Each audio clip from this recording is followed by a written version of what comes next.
হাঁক ডাকে বিক্রি হচ্ছে রূপালী ইলিশ। বর্ষায় ইলশিগুড়ি বৃষ্টিতে নদীতে ধরা পড়ছে ইলিশ, আর বিক্রির জন্য নিয়ে আসা হয়েছে চাঁদপুরের বড় স্টেশন বাজারে। ব্যাপারীরা জানালেন, সাগর ঘেঁষা উপকূল এবং পদ্মা ও মেঘনায় মিলছে ইলিশ। ধরা পড়া এসব ইলিশ আকারেও বড়। 1 কেজির উপরে ওজনের ইলিশ 1700 টাকা, 800 থেকে 900 গ্রামের ওজনের ইলিশ 1400 টাকা এবং ছোট আকারের ইলিশ 1000 থেকে 1200 টাকা দরে বিক্রি হচ্ছে। 1200 গ্রামের মাছ চলতেছে আপনার 1750 টাকা কেজি, আর 1 কেজিগুলো চলতেছে আপনার 1600 টাকা কেজি।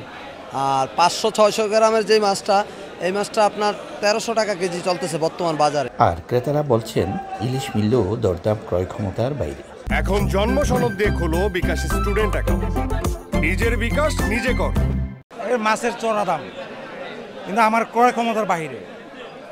মাছ কেনার জন্য রাত্রে অবস্থান করছি চাঁদপুরে, কিন্তু মাছ কিনতে পারিনি। মাছের দাম একটু বেশি, যেটা আমরা করছিলাম যে না আমরা কম দামে পাবো, কিন্তু আসলে ওরকম পাচ্ছি না। শনিবার চাঁদপুর বড় স্টেশন পাইকারি মাছ বাজারে 300 মণ ইলিশ বেচা কেনা হয়।